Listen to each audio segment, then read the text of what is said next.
All right, let's get started. Once again, I want to welcome everyone. This webinar is being presented by the CUNY School of Professional Studies. My name is James Richardson. I'm the Academic Director for the Communication and Media Program at CUNY SBS.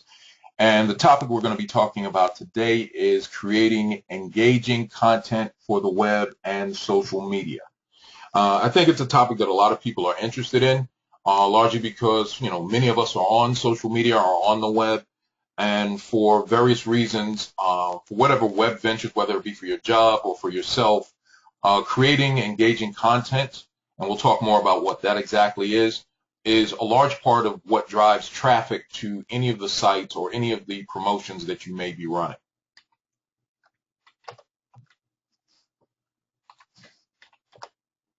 So just a little bit about me. My name, once again, is James Richardson. I'm the Academic Director at CUNY SBS for the Communication and Media Program.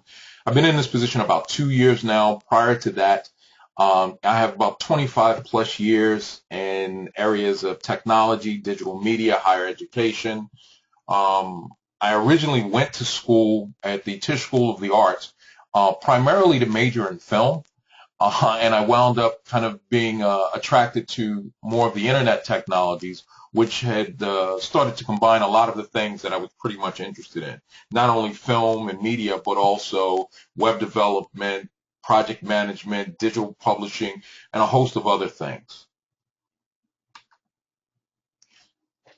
Let's go a little bit through what today's agenda is going to be. As I said before, we're going to be talking about developing content for the web. Content is pretty much what drives most of the traffic. So we're going to talk a large part about developing a strategy, figuring out what type of content you should be working on. We're also going to be looking at the various tools that you're going to need to build and create the content, everything from a hardware perspective to the software that you should be choosing. And last but not least, we're going to talk about once you have the content developed, where should you basically host it? Where should you place the content so that it's easily accessible by any of the people who need to view it? So let's start with content strategy and developing a plan. The number one thing I'll tell you is that the content that you're going to create is going to be very different than the content that someone else might create. And that's one of the great things about working in this field is that everyone brings their own unique perspective to the playing field.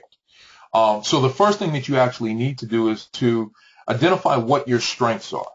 Some people may be better at creating audio content. Some people may be better at written content, interactive media.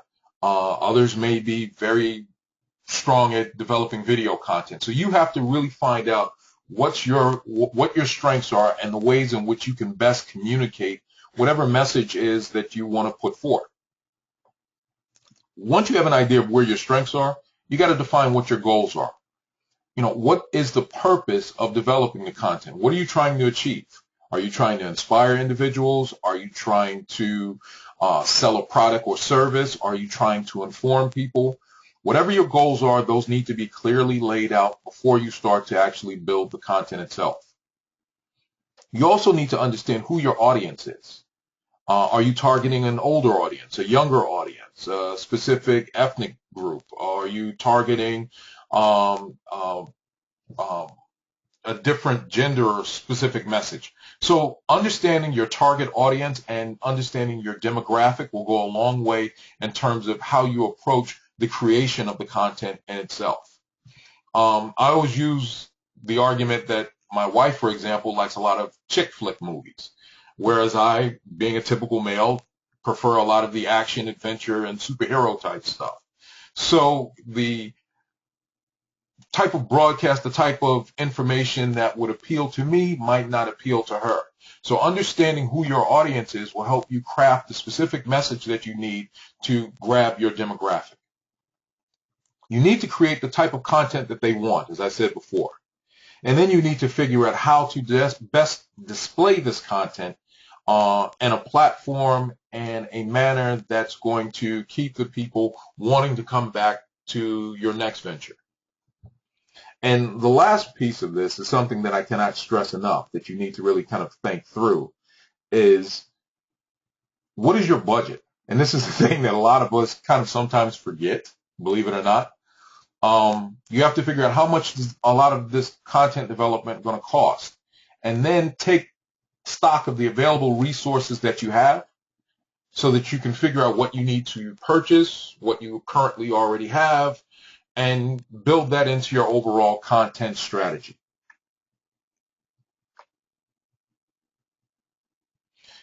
Other key considerations before you begin developing the content is set deadlines, set a publishing schedule. I run a podcast that basically deals with talking about movies and a lot of stuff surrounding pop culture.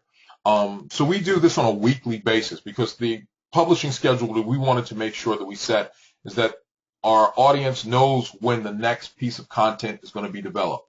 So once you set that type of publishing schedule, you need to stick to it, and it also gives your audience an idea of exactly how often they need to come back, and that type of setting that initial expectation.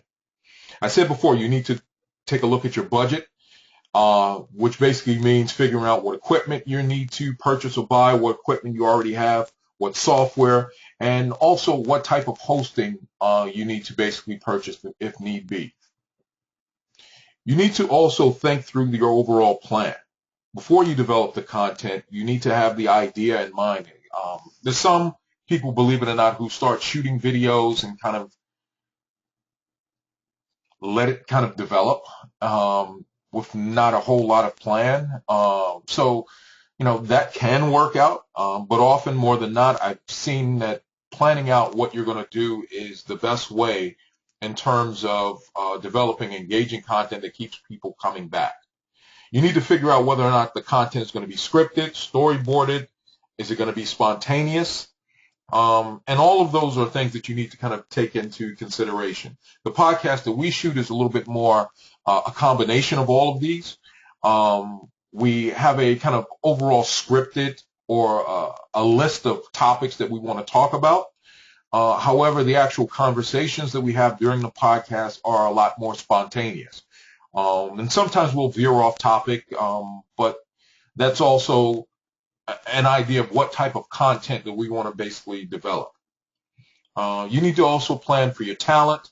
You need to plan for where you're going to be shooting the content or developing it. What's the purpose of the content? And that goes back to that issue that we were talking about in terms of knowing your audience, knowing what you're trying to achieve by developing the content, what key messages you want to convey. And last but not least, and this is something that a lot of people, once again, don't really think about until after the content is developed, is, how you can monetize it. One of the things I like to do is to, anything that I create, I'm hoping that it pays off for me in some manner or form. And sometimes that type of profit might be in actual physical dollars in terms of selling the content or using the content to promote an idea that will hopefully bring me money or some type of influence. It's an excellent time to be a content creator. There's never been a better time to develop content, whether you're an author, whether you're a videographer, whether you are a photographer. And the reason is that there's fewer barriers to entry at this point. Previously, in a past life, I also pursued a music career. And one of the things as a musician that people had to do was you had to shop your demo around. You had to take it to the individual record companies and hopefully get someone interested in the material. As a content creator in this environment, in the 21st century, those barriers to a large extent are gone or can be removed, largely because you have a medium, the internet, as an effective means of distributing your content. There are fewer barriers to entry. And the reason what I mean by that is that the hardware and software that we're using now is far more powerful and will allow you to create incredibly elaborate or advanced materials that before took hundreds of people to basically do. Just to use an example, and once again, in a past life when I was developing my music demo, one of the things that happened was, we had to rent out a studio. Now I can pretty much produce many of the same tracks that I would have produced in a large-scale studio. I can do that on a smaller laptop at this point.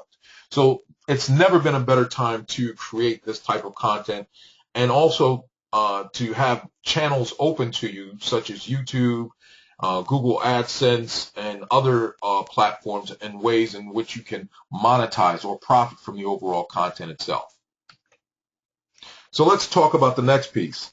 Once you have an idea of the content that you want to develop and a plan in mind, you need to figure out to make sure that you have the hardware needed to actually build it. The question that people always ask me is whether they should go with Apple or Windows PC. And the standard answer I always give, it really doesn't matter. This is more of a preference issue. There's people who prefer Apple, and Apple's great. Don't get me wrong, I own a number of them myself, but you can create content on any platform itself.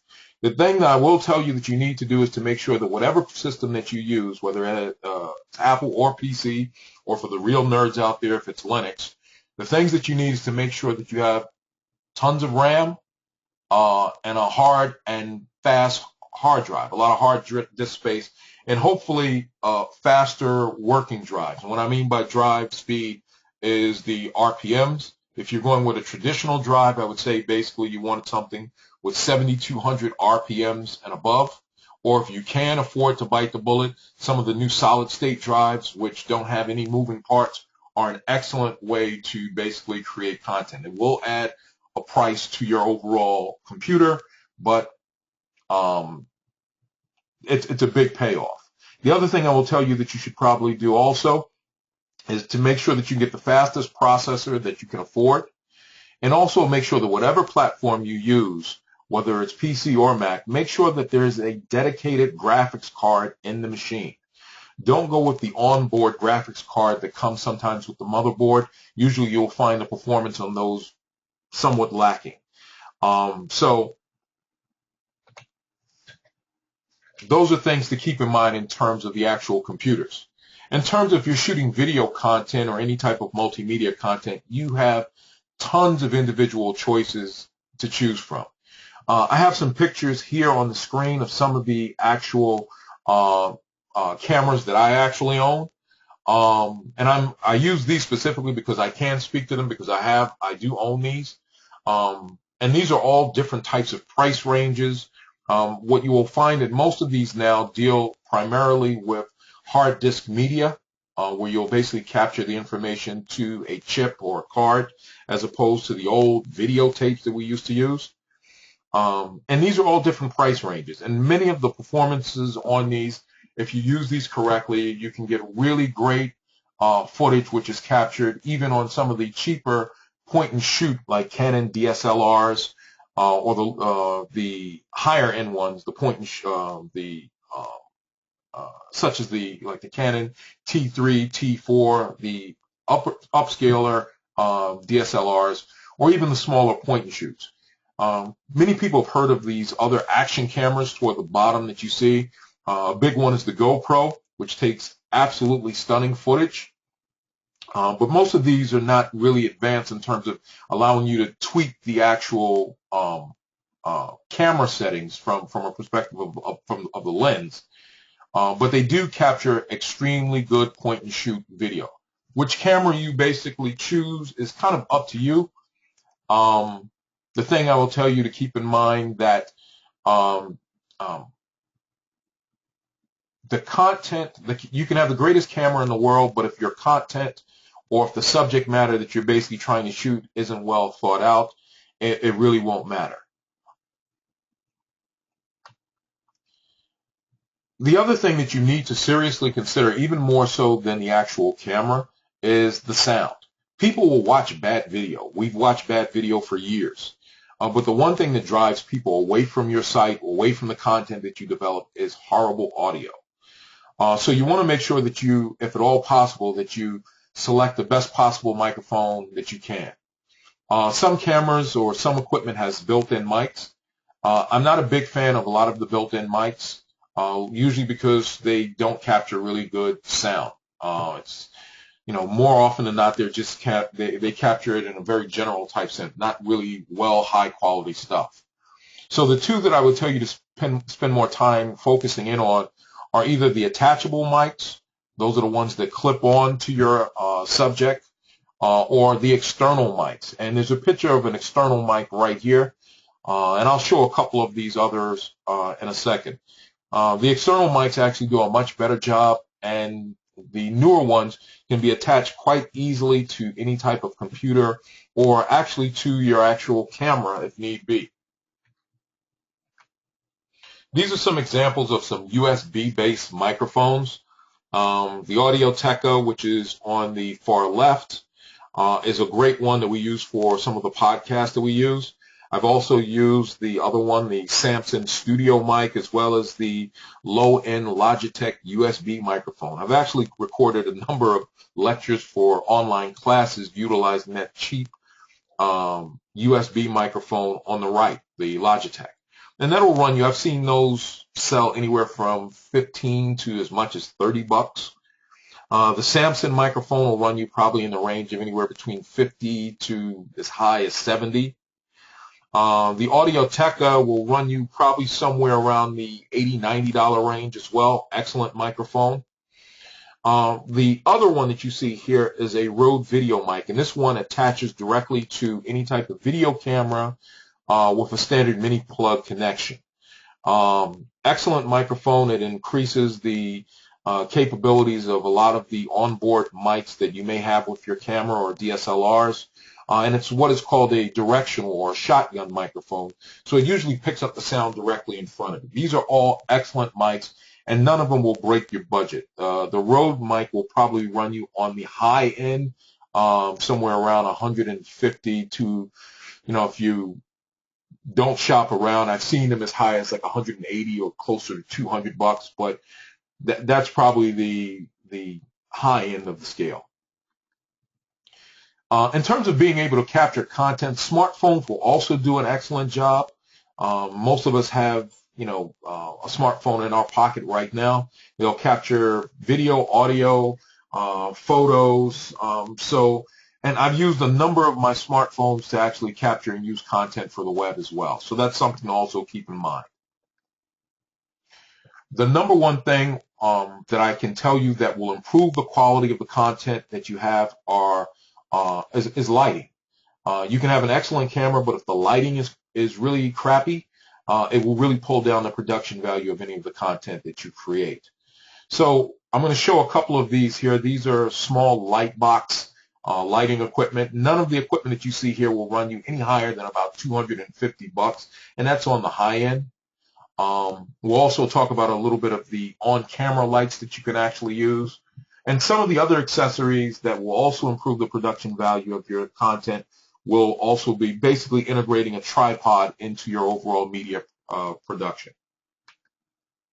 And there's any number of these here. There's on-light cameras, standard tripods, little mini tripods, which are great, and these softbox lighting kits. I've seen priced anywhere from as low for a small camera setup to as low as $50 to as much as $250 or $300 for a really expansive setup. And these will all add to your overall production value. So let's talk a little bit about the software. There's a number of no-cost options to develop content and media. Macs and PCs come basically equipped with some basic stuff. Apple's a little bit better in terms of the content creation material that they give you, such as iMovie for videos, GarageBand for music and audio, iPhoto and Pages to create photographic and text-based messages. For PCs, you have to work a little bit more. Windows Movie Maker is what they pretty much give you. But if you combine some of the basic Windows material with some open source software, which we'll talk about in a second, you can get a pretty decent content creation machine. One of the benefits of getting a Mac over a PC is that Mac comes equipped with a lot of content creation software, really decent software already on board. The medium costs commercial option, if you're looking to build content on the PC side, there's some excellent tools that you have. Some of the ones that I use are Sony's Music Studio Platinum, which has a host of content creation material in there, everything from creating video with Vegas Studio to Acid Music Studio for creating music, some special effects stuff with, FX Home and Boris Continuum.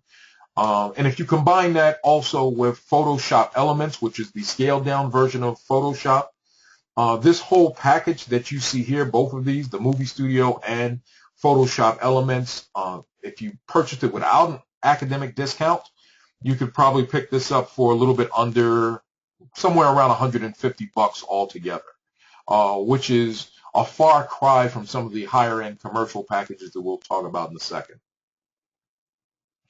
The high-end one that I generally use, and there's a number of different ones that are out there, I use the Adobe Creative Suite on my Mac as well as on my PCs. Macs also have Final Cut and a host of other suites that they have. But what I found for me, and this is just a personal preference for me, I like working with the Adobe software stuff. The price on these will vary. There's a Creative Cloud subscription service, and it can get a little bit pricey. I get a little bit of a discount since I'm an academic. That'll run me about $29 per month, not per year. There's a little error right here on the slide. That'll run you about $29 per month for students and teachers. It's about $50 per month for those of you without that option of getting the educational discount. These are a couple of open source software packages. One is called Lightworks, which is excellent for video. There's Sony Acid Express, which is actually not open source, but it's the free version of Acid Express, a loop-based music creation software. Absolutely great. If you go with the commercial option, the full version, it's about $80 tops, and it's Windows only. But it's a great program, and actually Apple, to a large extent, copied a lot of the stuff that he did with GarageBand, copied it directly from Sony Express. These are some other packages. Inkscape, which is an open source version of Illustrator, which is a graphic vector program for creating logos and so forth. There's Scribus, which is an open source desktop publishing software, totally free, very comparable to InDesign in many ways. These are all cross-platform as well in terms of Mac, Windows, and Unix. GIMP is an open source version of Photoshop, which means it's totally free and runs on all major platforms and has been around for a while. It's also available in multiple languages. Audacity is an audio capture program that I've used for everything from creating audio for podcasts to recording audio for cartoons or animations that I've developed. Once again, this is one of the great open source alternatives that's out there. Last but not least, once you have your hardware, you have your software, the thing that you want to consider is where should you host your overall content? Whether you should do it on your own website or utilize a social media site such as Facebook, Twitter, Instagram, or any of the other platforms that are out there. The answer for me is I use all of the above. I have a website that basically I contain most of my content, but I'll basically host videos that I've created, podcasts that I've created, audio, music on individual platforms, and I use my website as a way to pull all of them together. I use the other social media sites as a means to drive traffic to my overall website, where then I can either sell or profit from the traffic that's being generated from people coming to my site in itself. There are a number of ways of which you can set up your own website, and it's something that I definitely recommend that people do, whether or not you have a background in web design and development. You don't really need that at this point to a large extent. There are a number of platforms such as WordPress and a number of other blogs, Tumblr, Blogger, that can allow you to set up a web presence extremely quickly.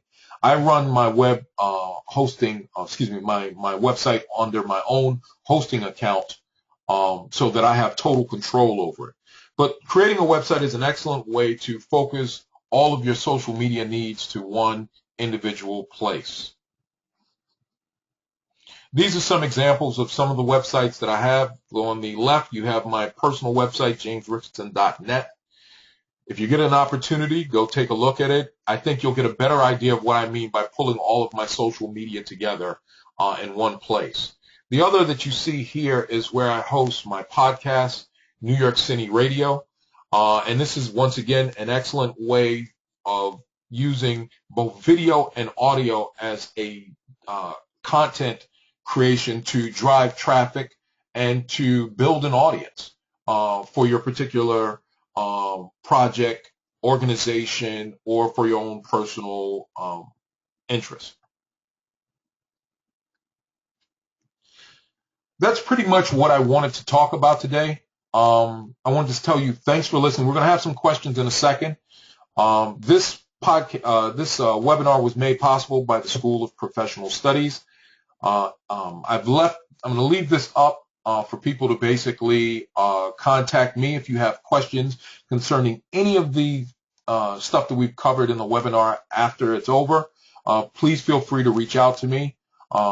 We teach a number of these subjects and a number of these things in much greater detail in the Communication and Media program at CUNY SBS. And if that's something you're interested in, please feel free to reach out to me.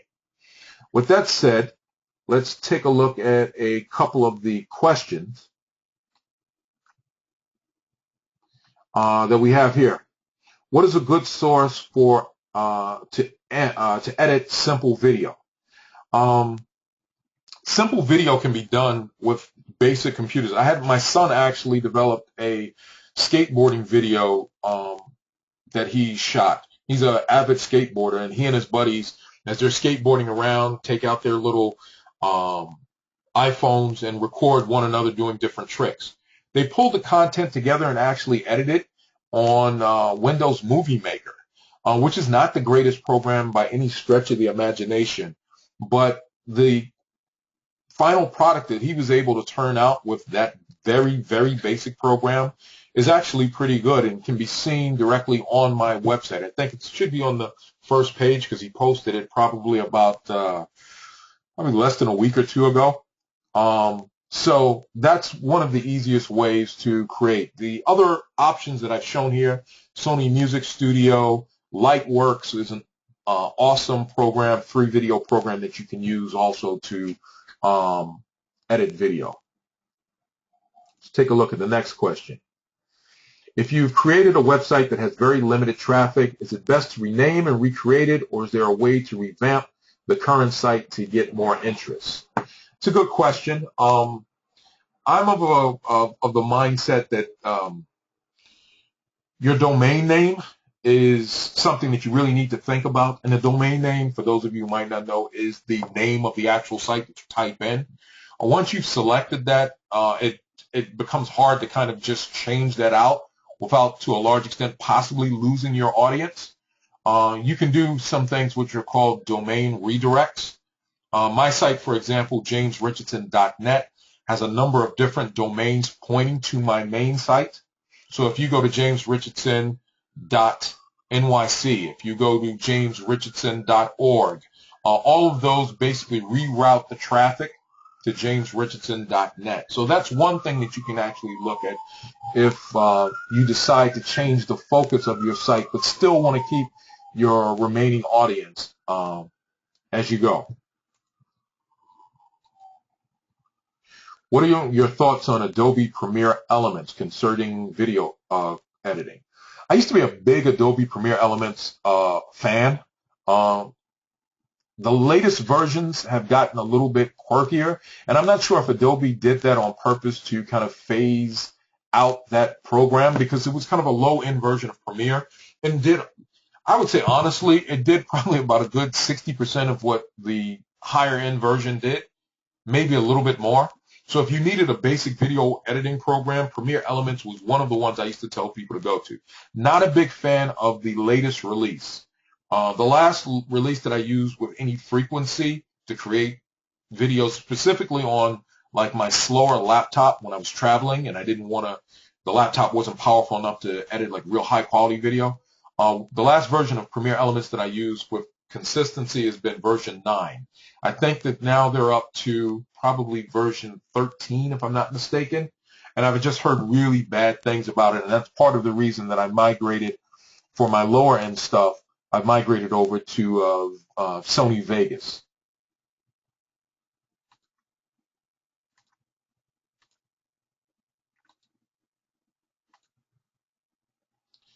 I think that's about it that we had for the overall questions, unless there are any more. Okay, we're right about at that time frame, 1 p.m., so we're going to end this out right about now. But I wanted to say, if you have any questions concerning any of the material that we've talked about, please feel free to contact me. My email address is james.richardson@cuny.edu.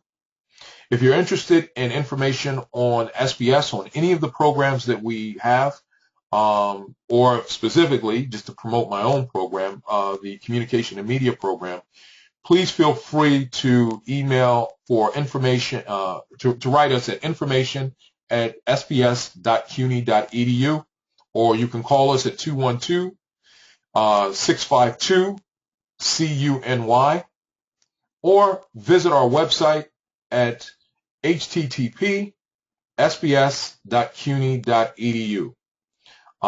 And always you can reach me directly through my own website, jamesrichardson.net. And I think my site gives overall a good view of how I've used content to drive traffic to my own site and the type of content that I have on the site itself, everything from audio, video, to photographs, and not only just the actual images and photos themselves, but how I've used social media sites such as Facebook, Twitter, Instagram, Pinterest to also funnel traffic to my site as well. In future webinars, one of the things we're going to talk about is how to quickly go about creating a website if you don't already have one. We're going to talk a little bit about creating a WordPress site from scratch. And to follow up with that, the webinar that we'll do after that is, once your site is up and running, how can you monetize it or add a finance or a business component to it to actually make the site profitable and hopefully from a professional or a economic standpoint, how you can make the site profitable for you. With that said, I want to thank everyone who showed up. Please feel free, as I said before, to reach out to me. And I hope you're staying warm on this fairly cold day here in New York. Thanks again, and I hope to see you guys soon. Take care.